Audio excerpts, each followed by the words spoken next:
temps nga commencer di changer. Il est temps nga commencer di xàmmee lan mooy avantage liggéey chantier bu mag projet bu mag ak liggéey chantier bu ndaw ak liggéey projet bu ndaw. Il est temps nga commencer xàmmee lan mooy liggéey bi lay may xaalis ak lan mooy liggéey bi nga xamante ne da ngay jël sa temps di préparer sa avenir pour mën a gagner ëllëg.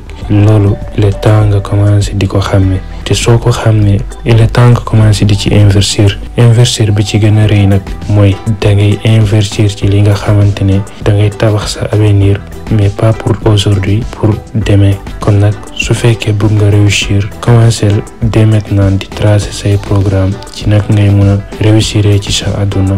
bul xalaat réussir tey wala suba soo bëggee réussir da ngay commencer tey dina metti suba dina gën a tar waaye ginnaaw suba dina neex. kon frère commencer dès maintenant projet lu mu tuuti bul ko xeeb.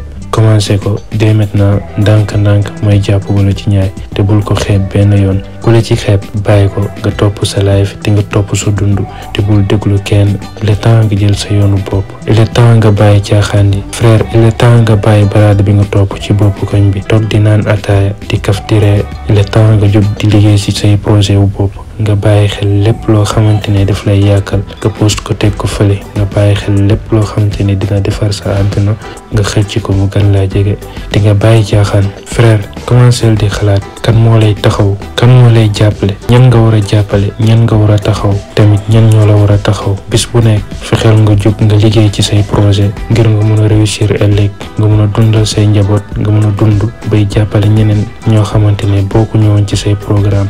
frère life bi metti na waaye ak lu mu mënti metti le temps nga commencé di changer sa life bi métti bi lu mu metti yow yaa ko mën a changer sa bopp. frère mën nañ la jox conseil bu nekk mën nañ la jox bépp conseil mën nañ la conseil saa boo jógee nga ne lii laay def sa xel mi découragé wu wala nga découragé wu dootoo xamante nan ngay def pour nga mën a yegg fi nga jëm. lenn rek moom moo lay dimbale pour nga mën a réussir. le temps nga changer sa mental bi le temps nga changer sa mentalité. frère liggéeyu chantier bu mag liggéey projet bu mag taxuta am xaalis. liggéey projet bu mag a mag taxuta am xaalis. ñaar dinaa la ko dënk kuy liggéey projet bu mag bul ko xeeb waaye tamit aussi bul xalaat ne amul lu mu amut.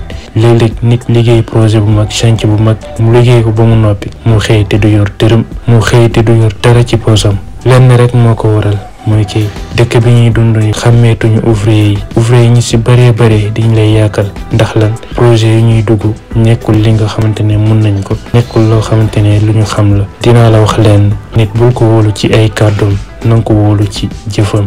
nit da ngay comme sa bopp da ngay ñeme li ngay def te aussi da ngay bëgg li ngay def ndax soo bëggee li ngay def doo ko liggéey ngir alal waaye da nga koy liggéey ngir bëgg te it da nga koy def te yàlla rek tax. bis boo commencé di réaliser mbir mi ngir xaalis saa boo ci gañewul dara soit da ngay daw bàyyi liggéey bi wala sax nga lakkatu ba kenn du la dégg kenn du la gis pour rek bañ a mën a yeggali liggéey bi parce que gañewul ci dara. mais soo bëggee réussir da ngay ànd ak sa ngor. nit da ngay gore pour nga mën a réussir da ngay pare ci bépp domaine pour nga réussir. kon nag frère pour man réussir nekkul rek gañe alal bu bëri nekkul gañe xaalis bu bëri. pour man réussir mooy xol bu sedd conscience bu tranquille te loolu lenn rek moo la ko mën a may mooy mbir mi nga teg ko ci yoon.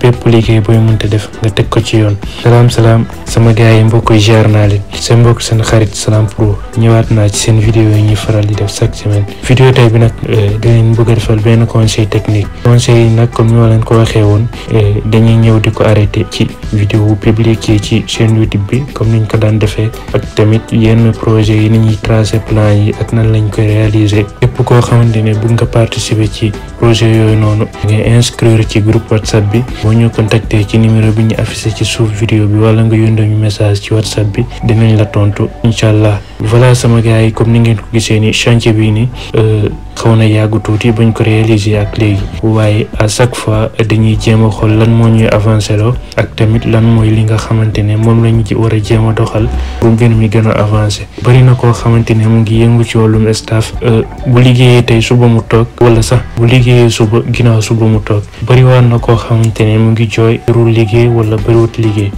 dinaa la conseil benn mbir li ma lay mën a conseil ci loolu noonu mooy lépp looy def fexeel nga jàng bu mu mokk fexeel nga jàng ba xam yoon bi ndax bépp liggéey boo xamante ne yaa ngi koy def même bu dee sàcc la soo ko mënee dëgg-dëgg doo toog te doo am benn liggéey wala doo am lenn loo mën a def ci àddina bi kon nag frère sooy jàng métier fexeel nga jàng bu mu mokk bul jàng ngir rek gagné benn diplôme waaye jàngal ngir mun a xam li nekk ci métier bi jàngal ngir mun a xam lan moom mooy métier bi nga nekk jàngal ngir mun a réussir ci li nga xamante ne moom nga jàng bëri woon na koo xamante ne yor na ay diplôme yoo xamante ne njarilu ko leen bëri nañu yor ay diplôme toog te defuñu dara wala ñuy xëy ci marché di yéenu kon nag bul jàng ngir gagné diplôme jàngal ngir mun a réussir ci li nga jàng frère bul xeeb dara lépp loo jàng it tamit aussi fexeel nga am barke bi ndax lépp lu am barke dina tax nga réussir ci loolu noonu waaye lépp lu amul barke tamit aussi ak lu diplôme yi bari doo ci mën a réussir